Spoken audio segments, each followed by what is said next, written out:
깨끗하게 조금 더 맑게 우리가 살고 있는 아름다운 이 세상 깨끗하게 조금 더 맑게 우리가 만들어요.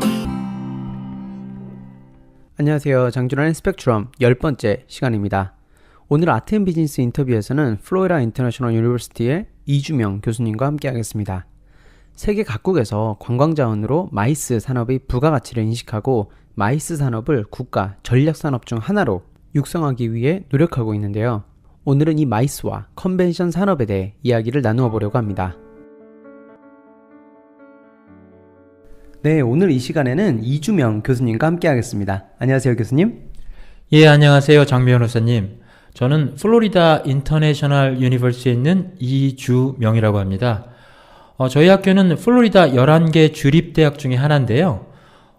제가 알기로도 미국에서 주립대학 중에 인터내셔널에 들어간 학교는 저희 학교가 유일한 것 같아요. 네, 저도 주립대학 중에서 인터내셔널이 들어간 학교는 저도 처음 듣는 것 같고, 저도 그래서 교수님이 사립대학에 계신다고 생각을 했던 것 같아요. 예, 그래서 혹시 아시는 분은 알려주십시오. 네. 그리고 저는 채플린 스쿨 of Hospitality and Tourism Management. 그러니까 한국말로 하면요, 호텔 경영이나 관광 경영 학부 같은 거죠. 예, 거기 소속되어 있고 저의 전공 분야는 컨벤션 이벤트 이쪽입니다. 제가 오늘 말씀드리려는 부분도 거기에 관련된 부분이고요. 컨벤션이라고 하면 그런 학과가 있다라는 것 자체도 굉장히 새롭고 많은 분들이 그런 학과가 있었어 하실 것 같아요. 예, 한국에서는 일부 대학에서 컨벤션 경영학과라는 독립된 학과로 있는 경우도 많이 있습니다. 미국에도 몇몇 학교가 있고요. 근데 아직은 컨벤션 하면 뭘 하는 건지 잘 모르시는 분들이 아마 많으실 거예요. 그래서 오늘 제가 그거에 대해서 조금 더 설명드리려고 합니다. 올랜도에도 계셨고요. 또 라스베가스에도 계셨고요. 캔사스는 좀 다르긴 한데 또 마이애미 계시고 많은 분들이 한 번쯤은 살아봤으면 하는 그런 멋있는 도시들만 계시는데요. 아마 컨벤션이라는 그런 학과적인 요소가 분명히 존재할 것 같은데요. 예, 그렇습니다. 하스피텔리티에도 많은 영역이 있거든요. 호텔, 레스토랑, 그리고 놀이공원, 팀파크라고 하고요. 그 다음에 크루즈, 카지노도 있고, 그 다음에 제가 하는 컨벤션 이벤트 영역인데, 제가 하는 부분은 아무래도 큰 도시, 그리고 관광 도시가 유리한 면이 있어요. 그래서 저도 학교를 고를 때, 예, 그쪽으로 선택한 면이 없지 않아 있고요. 오늘 방송 들으시는 분들 중에서 큰 도시, 또 관광 도시, 이런 데에 한 번쯤 살아보고 싶으시고, 또 그쪽에서 일하고 싶으신 분들 아마 귀 쫑긋하고 들으실 것 같습니다. 오늘 소개시켜 주실 부분은 어떤 부분인가요? 예, 제가 제목을 인터내셔널 마이스 이벤트라고 한번 가져와 봤는데요. 마이스는 미팅, 인센티브 트립, 컨벤션 앤 익시비션의 약자입니다. 그래서 사실 이 마이스란 단어는 미국보다는 유럽이나 아시아 쪽에서 더 널리 쓰여요. 근데 지금은 미국에서도 마이스란 말을 많이 사용하게 되는 분위기고요. 전반적으로 미국에서는 MEEC라고, MEEC라고 그래서 컨벤션, 이벤트, 익시비션, 이렇게 쓰기도 하고, 그런데 이벤트란 단어로 총칭을 해서 많이 얘기를 합니다. 근데 그 분야 중에 컨벤션은 조금 더 큰 비즈니스 미팅을 의미하는 경우가 많죠. 그러면 주로 컨벤션이라고 말씀을 하실 때는 주로 클라이언트는 누가 되는 건가요? 예, 클라이언트가 크게 컨벤션이라고 하면 두 그룹으로 나뉩니다. 첫 번째는 기업, 코퍼레이트 미팅이라고 그러는데요. 기업들의 컨벤션이 있고요. 그 경우에는 많은 여러분들 아시는 유수의 기업들이 되겠죠. 맥도날드, IBM, 큰 기업들. 그 다음에 미국에서 또 큰 부분이 어소시에이션입니다. 어떤 전문가들의 협회가 될 수 있죠. 그 협회가 클라이언트가 되는 경우도 많습니다. 그래서 크게 이 코퍼레이트 미팅, 그러니까 기업가들의 컨벤션과 어소시에이션 미팅, 그러니까 협회들의 컨벤션, 이게 두 개로 크게 나눌 수 있을 것 같아요. 그럼 우리가 그냥 일반적으로 왜 호텔 컨벤션 이렇게 얘기하잖아요. 그거는 그냥 베뉴적인 느낌에서 호텔 컨벤션이라고 얘기를 하는 건가요? 아니면 호텔 컨벤션이라는 게 또 다른 개념이 존재하는 건가요? 그거는 말씀하신 대로 장소로서의 호텔에서 컨벤션을 아무래도 많이 하거든요. 그러니까 저희가 전문 좀 지식 쪽에서 얘기를 하면 컨벤션이라는 거는 1차적인 목표는 미팅이에요. 그러니까 국제회의 같은 거. 근데 2차적인 요소로 전시를 포함하고 있는 거. 이 두 가지를 다 가지고 있을 때 컨벤션이라고 합니다. 그래서 일반적인 국제회의와 전시 이 두 부분이 합쳐진 게 컨벤션. 보통 큰 국제회의들을 많이 말을 하죠. 예. 아, 그러면은 그 두 가지가 합쳐져 있을 때 그 콜라보레이션으로 이해해도 될까요? 예, 그렇죠. 컨벤션이라는 경우는 그렇고요. 근데 대부분의 경우에 큰 미팅을 컨벤션이라고 그냥 많이 부르기도 합니다. 사실 컨벤션이라고 정확히 썼을 때는 그 폴리티컬 컨벤션, 그러니까 각 정당들의 그 회의를 맨 처음에 의미하는 말인데, 여러 사람이 모여서 같이 회의하고 뭘 서로 정보를 교환하고 나누고 뭐 상품에 대한 정보도 나누고 이런 것들이 컨벤션이기 때문에 아까 장 변호사님 말씀하신 대로 어떤 협업의 개념에서도 이해할 수 있는 거죠. 예. 그러면은 어떤 게 먼저라고 얘기하기 힘들겠지만 기본적으로 사람이 모이기 때문에 단지 미팅뿐만 아니고 거기에 플러스 알파로 뭐 전시가 들어간다든지 어느 게 먼저일지는 모르겠어요. 사람이 많이 모이기 때문에 그런 게 들어가는 건지 아니면 그런 걸 하기 때문에 사람이 많이 모이게 되는 건지는 모르겠지만 컨벤션이라는 건 결국 두 영역이 합쳐져서 굉장히 큰 시너지를 내는 걸 말하겠네요. 예, 그렇습니다. 요새 뭐 미국뿐 아니라 한국에서도 융합이란 단어들 많이 얘기하는데요. 융합의 가장 대표적인 경우죠. 그래서 지금은 또 컨벤션 쪽에는 컨버전스라는 개념, 그러니까 어떤 거로 수렴하는데 그런 개념이 유행해요. 예를 들면 옛날에 미팅만 있었던, 회의만 있었던데도 전시를 놔서 컨벤션화되고, 전시, 트레이드 쇼만 있었던데도 미팅을 넣어서 다시 또 컨벤션화되고 이런 경향들이 많이 있습니다. 그래서 지금 요새 추세는 통합과 뭐 그 융합 그리고 어떤 뭐 비슷하게 수렴해 간다는 의미의 컨버전스라는 단어를 쓰는데요. 그런 것들이 대세라고 할 수 있죠. 제가 알기로 교수님도 굉장히 핫한 교수님으로 좀 알고 있는데요. 그래서 마찬가지로 이제 각 학교들에서 교수님 스카우트 하려고 많은 학교들에서 경쟁을 했던 걸로 제가 알고 있는데 아마 교수님이 하시는 영역의 확장성 때문일 것 같은데요. 지금 들어보니까. 예, 핫하다 하는 건 저도 처음 들었고요. 금시초문인데 어쨌든 저희 분야가 제가 아까 말씀드린 여러 가지 하스피텔리티의 영역 중에서 가장 빠르게 성장하고 있고요. 가장 정말 핫한 분야입니다. 제가 핫한 건 아니고요. 제 분야가 핫해서 많은 미국의 학교들 그리고 한국에서도 이 분야에 관심을 가지고 특히 한국의 정부 같은 경우에 여기에 많은 투자를 하고 있어요. 그렇기 때문에 제가 오늘 말씀드릴 부분도 이런 뭐 차세대 산업이라고까지 말할 수는 없는데요. 전망이 밝은 분야의 산업을 조금 더 쉽고 재미있게 여러분들과 함께 얘기 드리려고 합니다.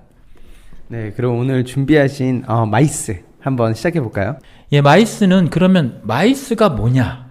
아까 말씀을 드렸고요. 그러니까 여러 가지 형태의 컨벤션 이벤트, 미팅, 인센티브 트래블 이거는 조금 다른 영역이죠. 뭐 저희가 예를 들면 보험을 하신 분이나 차 세일즈 하는 분들이 실적을 많이 올리면 그거에 대한 보상으로 가는 여행 같은 건데 조금은 다르지만 그래도 저희 분야에 넣고요. 컨벤션 아까 말씀드린 대로 전시와 미팅을 함께하는 그리고 익시비전 전시죠. 전시 박람회 같은 것들입니다. 그래서 왜 중요한지는 아까 저희 말씀을 드렸고요. 저희 중에 가장 빠르게 성장하고 있는 분야고 실제로 보면 관광 쪽의 영역에서 투어리즘 쪽의 영역에서 보면 이런 통계가 있어요. 평균적인 이 마이스 참가자들, 컨벤션 참가자들이 보통의 관광객들보다 2배 이상 돈을 더 많이 쓴답니다. 관광지에 와서. 뭐 그건 여러 가지 요인이 있지만 예, 일단 그분들이 돈에 별로 구애받질 않아요. 보통 회사 돈으로 가고 예, 그렇기 때문에 많이 이렇게 잘 쓰는 면이 있고요. 저희 마이스 참가자들이 쓰는 돈을 해서 그 관광지라고 하죠. 투어리즘 데스티네이션이라고 저희가 그러는데요. 거기서 이 경제 효과가 보통 그들이 가져오는 돈의 1.5배에서 2배 정도의 경제 파급 효과가 생긴다고 그래요. 그래서 상당히 큰 경제 효과가 있는 거죠. 아까 말씀하신 대로 회사 돈 말씀하셨는데요. 법인카드 말씀하시는 거죠? 아무래도 그렇죠. 그 컨벤션 오시는 분들은 자기 돈에서 나가는 게 아니라 회사에서 돈을 받아오거나 회사의 법인카드를 가지고 쓰시기 때문에 뭐 일반 여행객들은 아침이 되는 호텔, 뭐 그다음에 뭐 그런 것들을 많이 따지지 않습니까? 뭐 인터넷이 되는 호텔. 이 컨벤션 참가자들은 그런 거 안 따져요. 그렇게 하는 부분이고요. 그리고 이제 제가 왜 인터내셔널 마이스 이벤트라고 말씀을 드렸냐면요. 사실 저희가 요새 지구촌에 산다고 그러지 않습니까? 근데 장 변호사님한테 제가 또 질문을 한번 해볼게요. 장 변호사님 긴장하실 것 같은데 혹시 미국의 대척점, 영어로 antipode스라고 그러는데 대척점이라고 하면 이 지구를 놓고 정반대 끝이죠. 거기가 어디쯤 되는지 아세요? 야, 제가 한국의 대척점은 페루인가? 그쪽이라고 제가 들었던 것 같은데, 페루인가 아르헨티나인가 그쪽이라고 들은 것 같은데, 미국의 대척점이요. 유럽 어디지 않을까요? 아쉽게도 아니고요. 인도양 어디 바다 한 가운데라고 합니다. 근데 제가 이 이야기를 왜 드렸냐면, 그러니까 지구상에서 가장 먼 곳이 대척점이죠. 그 지구상의 가장 먼 곳도 저 현재 기술상으로는 20시간 이내에 도착할 수 있다고 그래요. 뭐 넉넉 잡으면 24시간 이내. 그러니까 하루 이내에 어디든지 갈 수 있다는 얘기죠. 그렇기 때문에 지금은 이제 세계를 돌아다니고 하는 것들이 정말로 어려운 일이 아니다라는 거죠. 지금 교수님이시니까 막 질문도 하시고, 정말 제가 이렇게 질문을 받아본 건 처음인 것 같아요. 그럼 저도 변호사로서 한 말씀 드릴까요? 미국이라고 말씀하셨잖아요. 미국이 어느 포인트를 집으면은 거기에 대척점이 어디가 되는 걸까요? 미국이 굉장히 넓잖아요. 근데 어디를 포인트로 하시고 인도양이라고 말씀하시나요? 예, 좋은 질문이고요. 사실 미국이 상당히 넓기도 하지만 인도양도 상당히 큽니다. 그래서 웬만한 미국의 부분은 다 인도양 바다에 포함되고요. 저는 주로 뉴욕이나 오늘 방송이 뉴욕 쪽에 주로 나간다 보니까 뉴욕 쪽을 하면 인도양에 약간 좀 인도에서 떨어지고 그 아라비아 반도와의 삼각형을 그릴 수 있는 부분, 그 정도에 들어간다고 보시면 될 거예요. 제가 지리학자는 아니기 때문에 정확히는 말씀 못 드립니다. 하지만 그 정도고요. 제가 한 7, 8년도 전쯤에 그 개론 과목을 하나 가르쳤어요. Introduction to Hospitality라고 해서 그때 학생들을 가르치면서 재밌는 통계 하나를 발견했는데 아마 지금은 조금 달라질 수 있을 거예요. 근데 미국인의 그 당시만 해도 3분의 1이 패스포트가 없었습니다. 여권이 없다. 그 얘기는 뭘 의미하냐면 한 번도 외국에 안 나가봤다는 거죠. 물론 다시 말씀드리지만 한 7, 8년, 8, 9년 전이니까 지금 많이 달라졌겠죠. 그리고 놀랍게도 4분의 1 정도가 자기가 태어난 주를 평생 벗어나지 않는다고 그래요. 그러니까 사실 전 세계 어느 다른 나라보다 미국 분들이 오히려 해외 경험이 많지 않아요. 제가 또 두 번째로 왜 우리가 인터내셔널 마이스 이벤트, 그러니까 이런 것들을 생각해야 되느냐라는 점에서 하나 말씀드리면, 예전에 제가 한 20년 넘었네요.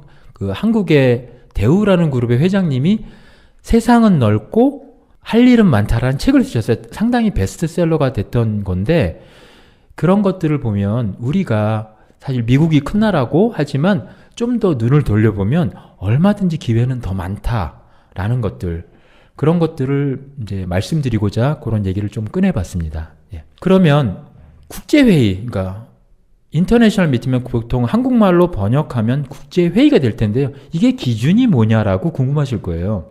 그래서 제가 한 기관의 기준에 의해서 말씀을 드릴게요. UIA라고 하는데요. Union of International Association이에요. 그 기관의 기준에 따르면 최소 5개국 이상의 나라에서 300명 이상의 참가자들이 있는 회의, 그리고 참가자들의 40% 이상이 외국에서 온 사람일 경우, 그리고 적어도 3일 이상의 회의, 이 세 가지 요건을 충족한 거를 이제 여기서 말하는 국제회의가 됩니다. 그래서 그 기준에 따라서 여러 가지 통계들이 좀 나오는데요. 우선 이것도 통계가 약간 된 겁니다만, 그 기준에 따르면 제가 장 변호사님께 또 질문을 드릴게요. 가장 국제회의 수가 많은 대륙이 어딜까요? 저희가 5대양 6대주라고 하잖아요. 그러니까 6개 대륙을 놓고 봤을 때 어디가 가장 그 국제회의 건수가 많은 대륙 같으세요? 미국이라고 해야 되지 않을까요? 아메리카 대륙이요. 미주 대륙. 예, 근데 아쉽게도 일부러 틀리시는 것 같은데 아쉽게도 틀렸습니다. 정답은 유럽이고요. 유럽이 아직도 한 반 이상을 차지합니다. 그리고 아시아가 그 다음이고요. 미주 대륙은 현재 3위 정도로 되고 있습니다. 물론 미국이 큰 시장인 거는 분명해요. 방송을 진행하면 눈앞에 정답이 있는데도 틀려야 되는 이런 안타까움이 있는 거죠. 바로 앞에 수치도 보이는데 눈을 감았었습니다. 예, 그러면 그냥 재미삼아서 청취자 여러분도 한번 뭐 퀴즈까지는 아니고요. 생각해 보시면 좋을 것 같은데, 그럼 나라로 탑5, 국제회의를 가장 많이 개최하는 탑5 나라는 어딜까? 이건 좀 오래된 겁니다. 한 10년 전에 2007년에 UIA 통계인데요. 참고로 2위부터 말씀드린 2위는 프랑스입니다. 그리고 598건 정도 되고요. 그러니까 독일이 523건, 그리고 5위가 일본이 448건입니다. 그러면 1위는 어딜까요? 이거는 저도 정답을 알 수가 없는 게 지금 제 눈앞에 있는 자료를 이렇게 보면요. 정답이 스마일 표시로 이렇게 가려져 있거든요. 아마 이 자료가 교수님께서 아마 학생들한테 가르치시거나 아니면 한국에서도 강연 많이 하시는데 거기서 쓰는 자료인 것 같은데요. 스위스요. 예. 아직도 일부러 틀리셨다는 의혹을 지울 수가 없는데 아까 말씀하신 대로 미국입니다. 미국이 1위고요. 그 다음에 4위의 나라가 아시아에 있는 나라거든요. 근데 그럼 일본하고 같이 일본보다 조금 앞선 466번의 국제회의를 2007년에 개최한 나라는 싱가포르입니다. 그 정도로 싱가포르 정부가 많은 힘을 써요. 그렇기 때문에 그러면 이게 너무 오래전이잖아요. 그래서 제가 5년 전, 약 4년 정도의 통계를 다시 가졌습니다. 그래서 2013년에 UIA 리포트인데요. 1위는 994건을 기록한 이 나라입니다. 계속 물어보시면 너무 긴장하시니까 제가 정답을 말씀드릴게요. 싱가포르예요. 거의 2배 이상 뛰었고요. 미국도 졌고 미국을 2위로 졌쳤습니다. 그리고 3위가 아마 맞히실 수도 있을 것 같은데 3위 그리고 4위가 일본, 5위가 벨기에거든요. 5위 공동 5위가 벨기에, 스페인이에요. 3위가 어떤 나라인지 힌트를 드리면 아시아의 한 나라입니다. 정답은 한국입니다. 한국이 아까 말씀드린 대로 한국 정부에서 이 마이스 산업에 많은 투자를 하고 국제회의를 많이 개최하려고 노력을 하고 있어요. 그래서 한국이 당당 전 세계 3위로 물론 국제대회 건수입니다. 다른 요인들이 많이 있지만 이렇게 돼 있거든요.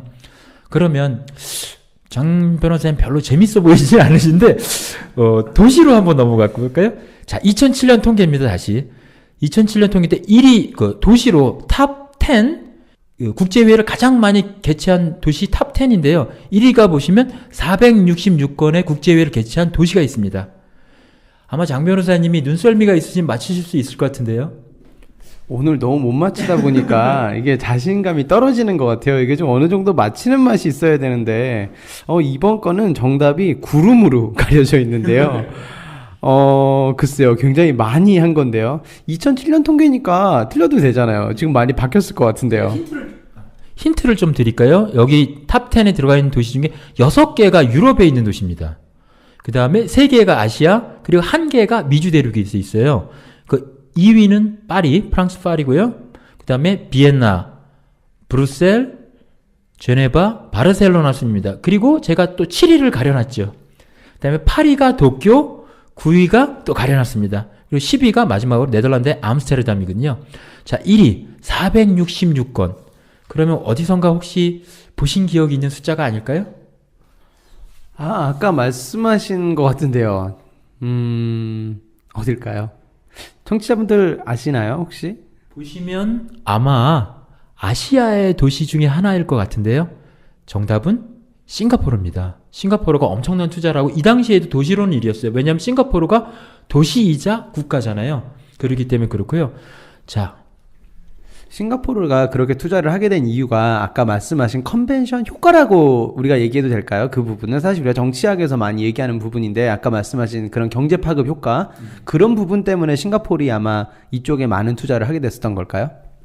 예, 그렇죠. 아시겠지만 싱가포르 같은 경우에 도시국가고 작은 국가입니다. 그리고 자원이나 그런 것들이 많지가 않은 나라죠. 그렇기 때문에 이런 고부가 가치 산업을 많이 육성하는데 그 중에 하나가 관광과 이 컨벤션 산업인 거죠. 그래서 이런 산업을 통해서 아까 말씀하신 경제 파급 효과가 엄청나고요. 저희가 다른 용어로는 멀티플라이어 이펙트, 리플 이펙트, 물결 효과 이런 것도 얘기하는데 한국말로는 이코노믹 임팩트, 경제 파급 효과가 가장 정확한 말이겠죠. 이게 엄청나기 때문에 그리고 이게 말씀드린 관광과 연결이 됩니다.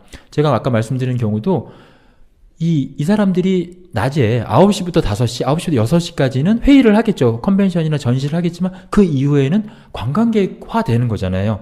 그렇기 때문에 그 수입도 만만치 않습니다. 그래서 제가 있었던 도시들, 아까 장 변호사님이 말씀해 주셨지만 라스베가스, 올랜도 이런 도시들이 뜨는 이유가 컨벤션 이후에 할 것이 많다는 거죠. 그래서 라스베가스는 아시지만 저희가 미국에서는 요새 게이밍이라고 합니다. 카지노라고 그러지 않고 갬블링이라고 그러지 않고 게이밍 산업. 그 다음에 이 올랜도도 아시겠지만 디즈니 월드가 있잖아요. 그런 놀이공원 산업 이런 것들이 많은 컨벤션 참가자들을 불러 모으는 요인이 되는 거죠. 네, 저희도 실제로 이제 플로리다에 오피스가 있다 보니까 자주 가서 보다 보면은 왜 아울렛 있잖아요. 보통 대도시에 있는 아울렛이 9시 정도면 닫는데 플로리다 같은 경우는 아울렛이 11시에 닫습니다. 아마 그런 점이 이제 회의가 끝나거나 뭐 저녁을 하고 그 다음에 이제 남는 시간에 또 쇼핑을 하고 이래야 되니까 아울렛이 11시까지 기본적으로 열고 그리고 그 이후에도 또 작은 그런 쇼핑몰들은 12시까지도 여는 경우가 굉장히 많은데요. 아마 그런 부분을 말씀해 주시는 것 같고 그 컨벤션 효과를 생각하다 보니까 또 젊은 저희 청취자분들은 그런 생각하실 것 같아요. 경제 파급 효과를 돌려 생각하면 거기에는 분명히 잡그로스가 분명히 존재를 하는 거죠. 굉장히 많은 사람들이 그쪽에 들어갈 수가 있는 거고 아마 그러다 보니까 좀 젊은 층의 그런 도시로의 유입도 굉장히 많아지는 것 같습니다.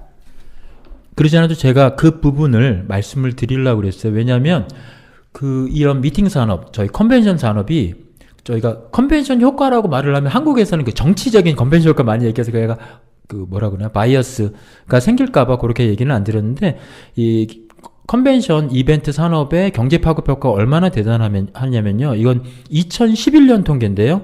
뭐 미국에서의 통계입니다. 17번째로 국민 총 생산에서 차지하는 비중이 17번째면 대단한 거거든요. 그리고 전 세계 관광 수입이 약 708 빌리언 달러예요. 빌리언이 10조니까 전 계산을 잘못하겠는데요. 엄청난 건데 그 중에 미팅 산업은 따로 보면 263 빌리언 달러예요. 그 겹치는 부분이 약 113 빌리언 달러 정도 됩니다. 한국 단위로는 막 이런 게 나올 텐데요. 엄청난 수치고요. 이 풀타임 잡을 얼마나 생산해내냐 하고 보면 2011년 통계로 약 1630, 그러니까 약 1500에서 2000 정도의 풀타임 잡을 매년 생산하는 거죠. 그러니까 엄청난 경제 파급 효과가 있습니다. 아마 경제 파급 효과라고 하면은 좀 멀게 느껴지시는 분도 계실 것 같은데요. 정말 단순하게 생각했을 때 경제 파급 효과가 있고 그 지역이 발전을 한다면은 거기에는 분명히 잡이 있는 거고요. 특히 젊은 층한테 또 어쨌든 산업의 특성상 좀 젊은 분들이 할 수 있는 일이 굉장히 많을 것 같은데요. 그렇죠. 컨벤션이라고 하면 보통 이제 아주 큰 전시회 박람회 저희가 트레이드 쇼라고 말하는 그런 것들은 보통 컨벤션 센터라고 각 도시마다 하나 있는 데서 합니다. 그뿐만에 그러면서 거기는 그 숙박시설이 없어요. 그럼 인근의 호텔들에서 자게 됩니다. 그리고 미국에서 가장 큰 컨벤션 중에 하나가 CES라고 부르는 건데요. 컨슈머 일렉트로닉스 쇼라고 해서 매년 1월에 라스베가스입니다. 그게 보통 13만에서 15만이 와요. 한 4일 동안. 그러면 라스베가스 전체가 막 들썩들썩 거립니다. 그러면 그 15만의 사람들이 가서 먹는 밥, 그 다음에 뭐 음료, 그 다음에 어디 관광, 이런 것들이 엄청난 것이죠. 그래서 단지 컨벤션 때나 호텔에서의 잠만 증가하는 게 아니라 뭐 여행산업, 관광산업, 그 다음에 각종 뭐 그 도시에 있는 그 여러 가지 잡들이 그 컨벤션들로 인해서 창출될 수가 있는 것이죠. 그러면 이제 마무리로 해서 제가 말씀드린 오늘 여러 가지 말씀을 드렸는데요. 사실 생소한 분야기도 하고 다소 익숙치 않은 것들이긴 하지만 제가 이런 얘기를 왜 드렸냐면 많은 사람이 지구촌 70억 인구가 있다고 그랬잖아요. 근데 그 70억 인구 중에 저희는 아주 작은 부분이잖아요. 그렇기 때문에 다른 사람의 입장을 이해하고 아까 장보 변호사님 말씀하신 대로 우리는 다른 거지 틀린 게 아닙니다. 그죠? 그래서 저는 옛날에 저희 집사람하고 부부싸움을 했더니 저희 집사람이 책을 하나 던졌어요. 화성에서 온 남자, 금성에서 온 여자. 저희는 다른 언어를 쓰지만 서로를 이해하려는 노력이 있어야 되는 거죠. 그래서 다른 문화에 대한 오픈마인드, 열린 마음을 가지면 좋을 것 같아요. 그래서 이거는 중국 분들한테 제가 들은 얘기인데요. 중국 분들은 네 다리가 있는 것 중에 책상 빼놓고는 다 드신대요. 그리고 날개가 있는 것 중에는 비행기만 빼고 다 드신대요. 그런 것처럼 뭐 미국에 있는 분들이 다른 데 가시면 동남아나 어디 가시면 뭐 예를 들면 튀긴 뭐 벌레를 먹는다든지 이런 것들이 사실 잘못된 것이 아니라 그들의 문화인 거죠. 그러니까 그런 것들을 이해하려는 노력. 다르지만 자기가 바로 받아들이기 힘들지만 그들의 문화를 이해하는 노력이 정말 필요하다고 봅니다. 그리고 마지막으로 제가 알기로 장 변호사님 듣기로 젊은 분들이 많이 들으신다고 들었어요. 그래서 이런 분들이 지금 학생이시거나 아니면 학교를 졸업해서 어떤 비즈니스를 시작하고 계시는 분이시거나 젊음의 가장 큰 무기는 기회가 많다는 거죠. 그래서 학생분들이시면 국제 교환 학생이나 익스체인지 스튜던트나 아니면 그렇지 않으시더라도 본인이 꾸준히 돈을 모으셔서 제 옛날에 그 교수님이 그런 얘기를 하신 적이 있어요. 젊었을 때의 재산은 네가 가진 현금이 아니라 네가 만난 사람들, 그리고 네가 만난 네가 가본 곳, 그리고 네가 읽은 책들이다 라는 말씀을 하셨거든요. 그래서 돈을 절약하셔갖고 많은 곳들을 가보시고, 그러면 여러분의 그게 삶의 재산이 될 뿐만 아니라 실제로 비즈니스의 기회가 아주 많이 널려 있습니다. 그래서 여러분들이 꼭 앞으로 향후에 세계의 리더가 되시길 바라는 마음에서 이런 말씀을 드렸습니다. 네, 감사합니다. 네, 오늘 좋은 말씀 너무 감사드리고요. 아마 컨벤션 산업이라는 게 첫 번째는 문화를 이해해야 되고, 또 다름을 인정하고 또 존중하는 데서 시작이 되고, 또 많은 기회가 있으니까 많은 분들이 한번 찾아보시고, 또 궁금한 점 있으시면 교수님 언제든 연락드려도 되는 거죠? 예, 그렇습니다. 제가 장 변호사님한테 연락처를 남겨놓을 테니까요. 연락 주시고요. 네, 오늘 시간 내주셔서 감사합니다.